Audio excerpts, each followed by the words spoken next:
आप सोचो कि you are the perfect one, आपके पास इंपॉर्टेंट पॉइंटर्स और की। अस्सलाम वालेकुम everyone, hopefully guys are doing very well. Alhamdulillah, I'm good. So in today's video I'm going to tell you day before MD-CAT. So a day before MD-CAT is really very important for an MD-CAT aspirant, क्योंकि ये ऐसा time होता है जब आपको कुछ समझ नहीं आता what you have to study. Being a senior, I can guide you better कि क्या क्या चीज़ें पढ़नी चाहिए, क्या मेरा रिग्रेट है कि मुझे ये चीज़ नहीं करनी चाहिए थी and I did this. तो सबसे पहली चीज़ देखो, आपने जितना पढ़ना होता है ना वो आप लास्ट दिन अगर जितना भी पढ़ लो तो कुछ भी याद नहीं रहेगा। तो लास्ट डे में क्या क्या चीज़ें पढ़नी चाहिए, कैसी चीज़ें कवर अप करनी चाहिए, और मतलब एक कॉन्सेप्ट होता है ना हमारे पास रिवीजन वाला, तो एक चीज़ याद रखो, ये जो रिवीजन वाला कॉन्सेप्ट होता है ये MD-CAT में नहीं आता कि हम अभी पेपर से पहले रिवाइज़ करते हैं, फिजिक्स का पेपर है, फिजिक्स के पेपर से पहले चीज़ों को रिवाइज़ कर रहे होते हैं कि हमारा पेपर है, हमें एग्ज़ाम देना है। तो MD-CAT में आप किस किस चीज़ को एक दिन पहले रिवाइज़ करोगे, तो इसलिए एक मंथ का टाइम टेबल ऐसा होता है जो आप ऐसे परफेक्ट बनाओ कि आपके पास जो लास्ट डे हो ना आपको उस दिन कुछ ना पढ़ना पड़े। लास्ट डे पढ़ के आप खुद को डिमोटिवेट कर रहे हो तो इससे ज़्यादा कुछ भी नहीं। Now let me discuss, but still there are some things that you have to revise them, जिसको रिवाइज करना बहुत ज़रूरी होता है।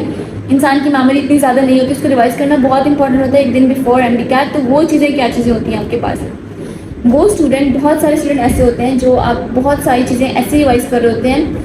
फॉर एग्जाम्पल वो बायो उठाएंगे, बायो की पूरी बुक को ऐसे देखते जाएंगे, मैंने भी ऐसे किया फर्स्ट सेकेंड में, बायो को उठाया, सारी बुक को रिवाइज करता गया, देखता गया। देखो इस तरह आप रिवाइज नहीं कर रहे होते, जो कॉन्सेप्ट आपको आने थे वो आपको आ चुके हैं। इस तरह से आप खुद को बस टेंशन दे रहे होते हो, डीमोटिवेट कर रहे होते हो। तो कभी भी इस तरह से मत करना कि बुक्स को उठा के देखना स्टार्ट कर देना। नो प्लीज़, जो कॉन्सेप्ट आपको मिलने थे वो आपको मिल चुके हैं, अभी आप इससे ज़्यादा कुछ भी नहीं कर सकते, एक दिन पहले एग्जाम पे कुछ नहीं कर सकते हो। But the things that you have to cover is, देखो फिजिक्स के अंदर आपके पास आती है physics formula book, this is really very important. मैंने अपने बैचेस में फिजिक्स फार्मूला बुक बनवाई है and this is really important. तो आप उसको उठाओ, उसको रिवाइज़ करो, लास्ट दिन में उसको रिवाइज़ करना बहुत नेसेसरी होता है। बहुत सारे ऐसे फार्मूलाज होते हैं जो आप भूल चुके होते हो क्योंकि आप काफ़ी अर्से पहले रिवाइज़ किया होता है। तो फार्मूलाज ऐसा होता है जिनको रिकॉल की ज़रूरत होती है, तो वो लास्ट दिन में ज़रूर रिवाइज़ करो।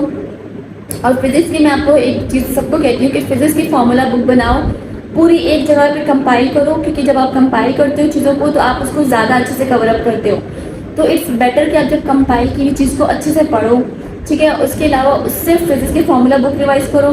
देन जब आप बायो पढ़ रहे होते हो ना तो बायो के साइड बाय साइड एक छोटे छोटे नोट्स आप बनाते जाते हो। अगर वो नोट्स आपको लगता है आपके लिए इफेक्टिव है, अगर वो नोट्स आपने अपनी बुक से बनाए हुए, अगर उस नोट्स के अंदर आपके पास इंपॉर्टेंट पॉइंटर्स और की पॉइंट्स हैं, तो yes you have to go for this, क्योंकि वो की पॉइंट्स रियली हेल्प यू, ठीक है। की पॉइंट्स आपको बहुत हेल्प करते हैं। मतलब मैंने अपने टाइम पे फर्स्ट अटैम्प्ट में भी नोट्स बनाए थे और वो फर्स्ट अटैम्प्ट वाले नोट्स मुझे आज तक, लाइक मैं अभी जब पढ़ा भी रही हूँ तो मुझे अभी भी हेल्प कर रहे होते हैं। तो आप ये देख लो कि नोट्स कितना मैटर करते हैं आपकी लाइफ में। नोट्स ज़रूर बनाओ।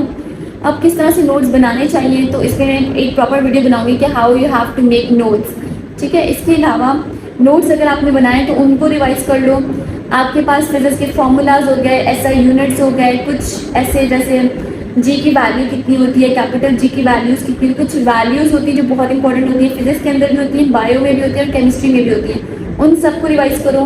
देन लास्ट के डे में सबको कहती हूँ यार इंग्लिश के टेंसेस उठाओ, इंग्लिश की चीज़ों को पढ़ो, क्योंकि आपने जो कॉन्सेप्ट बनाने थे वो आप बना चुके हो, लेकिन इंग्लिश की चीज़ें ऐसी होती है जो आपको रिकॉल करनी होती हैं, तो वो चीज़ें आप उठाओ, उन सब चीज़ों को रिवाइज करो।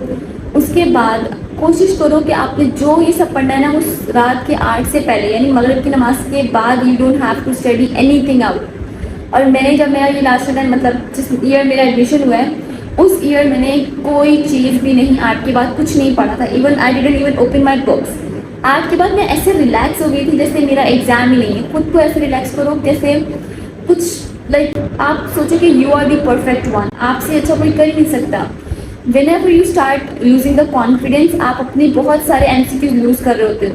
तो इसलिए confidence is the key to success. ये चीज़ बिल्कुल सही है। आप अगर अपने ऊपर कॉन्फिडेंट हो ना कि आपने ये चीज़ कर लोगे तो आप वो चीज़ कर सकते हो। सो ऑलवेज बी कॉन्फिडेंट कि आप ये चीज़ करोगे। करने का सोच लो, अगर गोल सेट करो कि ये चीज़ मैंने करनी है, ये मैंने कैसे करना है, उसकी टाइम मैनेजमेंट करो, उसकी स्टडी को देखो, किस तरह से स्टडी टेक्निक देखो, अपनी हैबिट्स को बनाओ, स्टडी इफेक्टिव स्टडी हैबिट्स बनाओ। तो ये सारी चीज़ें ऐसी होती हैं जो बहुत ज़्यादा इंपॉर्टेंट होती हैं, आपको स्टडी के लिए बहुत हेल्प करती हैं। 8 बजे के बाद आप लोग कभी कुछ नहीं पढ़िएगा। बहुत सारे स्टूडेंट ऐसे होते हैं जो रात के 12 तक पढ़ते हैं और फिर सुबह एग्जाम देने जा रहे होते हैं। आप खुद सोचो, आपका माइंड अगर फ्रेश नहीं होगा ना तो you can not even solve those MCQs जो आपको आते हो। मेरे साथ ऐसा हुआ है फर्स्ट अटेम्प्ट में, I can not even solve those MCQs जो मुझे आते हो। रीज़न, और मैं घर में जब मैं इतना रिलैक्स होकर जब घर में आई हूँ तो मैं वो चीज़ देखी, तो now this is the time जब मैं कह रही हूँ तो इतना आसान थी तो मैं कर सकती थी, मैंने क्यों नहीं किया। तो ऐसा होता है। बहुत सारे एमसीक्यूज आपको ऐसे लगेंगे कि अगर आपका माइंड जो है ना वो फ्रेश नहीं होगा तो बहुत सारे एमसीक्यूज ऐसे होते हैं जो आपको उस टाइम पे नहीं आ रहे होते समझ। आप जब घर पे आते हो उसको खोलते हो ना तो आप कहते हो यार ये क्या कर दिया मैंने, ये तो मुझे आती थी चीज़। अच्छे से पता हो कि जो चीज़ आप पढ़ रहे हो ना वो आपको अच्छे से आती है, वो आपसे ज़्यादा किसी और को नहीं आती। एक और चीज़ जो बच्चे बहुत ज़्यादा करते हैं, अपने सराउंडिंग में देखना। देखो कभी भी ना अपने सराउंडिंग में लोगों को जज नहीं करो, इवन अपनी फ्रेंड को भी जज नहीं करो, because this is not a competition between all of you, it's not actually, it's a competition between you and yourself. So always try to think this thing कि it's a competition for you, you know, it's a competition कि आप अपने goals को achieve करो, ये भी एक competition है। कभी भी ना कंपेयर, चीज़ हमेशा सबको कहती हूँ, कभी भी ना खुद को किसी से कंपेयर नहीं करो, because between you and your own self, it's not any one other. कोई भी अगर कुछ कर रहा है ना वो अपने लिए कर रहा है, आपके लिए नहीं कर रहा है। तो क्या होगा, I still remember this thing कि जब मेरा फर्स्ट अटैम्प्ट था फजर की नमाज, लाइक आप डेली नमाज पढ़ते हो, you know where is the किबला, but at this time I just forget where is किबला, like I was not in my senses. मैंने बस कहीं पे भी जानमाज बिछाई, लाइक मेरा माइंड किसी और तरफ था, but I was doing prayers, जानमाज का किबला भी गलत बिछाया। हालांकि वी नो कि हम किस तरफ नमाज पढ़ते हैं, डेली पढ़ते हैं, but this is how it happens. This is इसका रीज़न ये होता है कि आप कॉन्फिडेंस अपना लूज कर रहे होते हो, आप चीज़ों को स्ट्रेस ले रहे होते हो। देखो स्ट्रेस फ्री होके, टेंशन फ्री होके, डीमोटिवेटेड के आपको नहीं करना exam. Stay motivated, be confident on your own self. जो चीज़ आप कर सकते हो ना वो कोई नहीं कर सकता, और हर बंदे में ना डिफरेंट क्वालिटीज़ होती हैं। So try to find those qualities instead of you know कि ये बंदा ये कर रहा है मैं भी ये कर लूँ। हर बंदा हर चीज़ नहीं कर सकता, तो ये चीज़ भी याद रखें। अगर आपने कोई गोल सेट किया तो अपने पर कॉन्फिडेंट रहे। अगर आप कॉन्फिडेंट नहीं है ना तो आप फिर उस चीज़ की तरफ जाओ ही नहीं। मैं आपको यही बोलूँगी, if you are not enough confident उस चीज़ को सोचो भी नहीं। तो this is all the things. बाकी एक दो छोटी छोटी बातें हैं that I want to tell you guys. देखो प्रेयर्स आर वेरी इंपॉर्टेंट। देखो दुआ can change everything, specifically your parents दुआ। तो देखो अपने पेरेंट्स से मैक्सिमम पॉसिबल दुआएं लो। ये ऐसा टाइम होता है कि अब हो सकता है आपको आंसर ए लग रहा हो बट उसका रियल आंसर बी हो, बट बिकॉज योर दुआ आपके साथ है ना, तो आपके साथ प्रेयर्स है ना, तो you are just going to do be गलती से। ठीक है, ऐसे होता है। आपके पास शीट होती है ना, बबल शीट होती है, आपने ए पे करना हो, गलती से 67 का आपने बी कर दिया, बोलो ओ शीट ये क्या हो गया, क्योंकि अब हट तो सकता नहीं है, तो बस चलो कोई बात नहीं। तो this is how it works, और it actually works, it works for me. तो मुझे लगता है इट वर्क्स फॉर एवरीवन। तो prayers are very very important. खुद के लिए खुद दुआ करो, खुद दुआ जो करते हो ना वो दिल से होती है। अपने पेरेंट्स को बोलो because they are really very sincere for you, उनकी दुआ बहुत मैटर करती है। The second thing that I will say is your luck. देखो लक पर बहुत सारी चीज़ें होती हैं। बहुत सारे बच्चे ऐसे होते हैं जो फर्स्ट अटैम्प्ट देते हैं, सेकंड देते हैं, थर्ड देते हैं, फोर्थ का भी सोच रहे होते हैं और फोर्थ देते हैं। तो देखो अगर आपके नसीब में वो चीज़ नहीं लिखी है ना तो गो फॉर अनदर फील्ड। हर फील्ड बहुत अच्छी होती है until unless you are the best at उस फील्ड में, you are the best on that field. जब तक हर फील्ड को ना आप खुद अच्छा बनाते हो और आप खुद बुरा बनाते हो। मैंने I never thought I will be a dentist, I never even thought.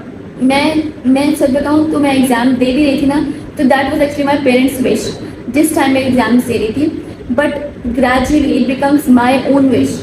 ठीक है, जब ये मेरी विश बनी है ना, then I got what I actually deserve और व्हाट आई एक्चुअली वांट। ये सोच के डॉक्टर बनना चाह रहे हो कि because doctor earn a lot, आपको ऐसा लगता है, तो फिर मैं आपको बोलूँगी ऐसा नहीं सोचो। जो बहुत सारे डॉक्टर ऐसे भी होते हैं जो बहुत कम अर्निंग कर रहे होते हैं, बहुत सारे डॉक्टर ऐसे भी होते हैं जो बहुत अर्निंग कर रहे होते हैं। अर्निंग के बहुत सारे वेज होते हैं, it's not the only way कि खुद को स्ट्रेस करो, डिप्रेस हो। और specifically for the parent use to do this कि नहीं आपको तो डॉक्टर ही बनना है, like you have to be a doctor. नहीं, ऐसा नहीं है।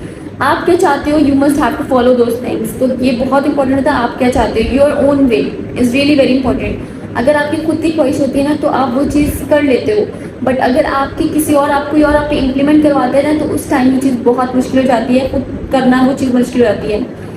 तो आई से कि देखो लास्ट डे को डिप्रेस में मत लो। अगर आप एग्ज़ाम के लिए अपेयर हो रहे हो, आपने अगर गोल्स बनाए हैं, आपने उसके लिए मेहनत की है, तो फॉर श्योर आपको वो चीज़ मिलेगी। ठीक है, लेट या जल्दी आपको ज़रूर मिलेगी वो चीज़। किसी भी चीज़ की जल्दी नहीं करो। देखो अगर आपके साथ ऐसा हो रहा है कि आपका टाइम में एडमिशन नहीं हो पाया, तो ऐसे नहीं सोचो यार मेरे साथ ही क्यों, मैं ही क्यों, मतलब मेरे साथ ही क्यों होना था। नेवर एवर थॉट, बिकॉज मैंने अटेम्प्ट किया and now I start realising those things कि कितना इंपॉर्टेंट था मेरे लिए वो सब कुछ। वो टाइम पीरियड ऐसा था जिसमें मैंने लोगों को जज किया, एंड अगर वो टाइम पीरियड मेरी लाइफ में नहीं आता ना, आई वॉज वेरी, मैं बहुत इमेच्योर रहती। मैं जिस जगह आज हूँ मैं उस जगह कभी भी नहीं हो सकती थी। जितनी कॉन्फिडेंट आज मैं हूँ, अगर मैं फर्स्ट अटैम्प्ट में एडमिशन होता ना, तो मुझे 100% श्योर है मैं ऐसा कभी कुछ ना कर सकती जैसे मैं आज कर सकती हूँ। तो this is really very important. आपके साथ जो आपके साथ कुछ भी हो रहा है तो अल्लाह ताला आपको पॉलिश कर रहा होता है। You don't have to be worried about those things. This is life. आपको वो चीज़ मिल जाती है जिसकी आप विश करते हो, लेकिन अगर आप किसी और की विश के लिए कुछ कर रहे हो तो वो चीज़ मुश्किल हो जाती है। एग्ज़ाम से कुछ देर पहले पढ़ने से कोई फ़ायदा नहीं होता है किसी का भी, ना आपका ना आपके एग्ज़ाम में कुछ, बल्कि आपको नुकसान होता है। आप डीमोटिवेट होते हो, आपको ऐसा लगता है अल्लाह ये भी नहीं पढ़ा था, अल्लाह वो भी नहीं पढ़ा था। ऐसे होता है, ठीक है, बिकॉज मैं भी उस फेज से गुजरी हूँ। ये भी नहीं किया, वो भी नहीं किया, इवन डिस्कशन नहीं करना कभी भी। मैंने डिस्कशन किया हुआ अपनी फ्रेंड के साथ, यार तुमने इसका बताओ, इसकी डेफिनेशन बताओ, अच्छा एंडोथर्मिक क्या होता है, एक्सोथर्मिक क्या होता है, किसके अंदर टेम्परेचर क्या होता है, किसके अंदर एंथैल्पीज क्या होती है। ये सब कुछ डिस्कस करने से आप अपने आप को डिमोटिवेट करते हो। अगर आपको आंसर नहीं आ रहा ना और आपके नेक्स्ट वाले को आ रहा है, लाइक आपके फ्रेंड को आ रहा है, तो आप अपना मैक्सिमम कॉन्फिडेंस वहीं यूज़ कर देते हो। इससे बेटर है don't discuss anything before N exam. देखो एग्ज़ाम से पहले डिस्कस करने से ना वो चीज़ आपको याद रहेगी, ना उससे आपको कोई प्रॉफिट होगा। तो इट्स कि बेटर है कि सिर्फ वो चीज़ें रिवाइज करो जो रिकॉल वाली थी। रिकॉल वाली चीज़ें बहुत इंपॉर्टेंट है, उनको रिवाइज करो क्योंकि वो आपको हेल्प कर सकती हैं। आपके माइंड में वो चीज़ बैठ जाती है, तो रिकॉल वाली चीज़ें रियली इंपॉर्टेंट।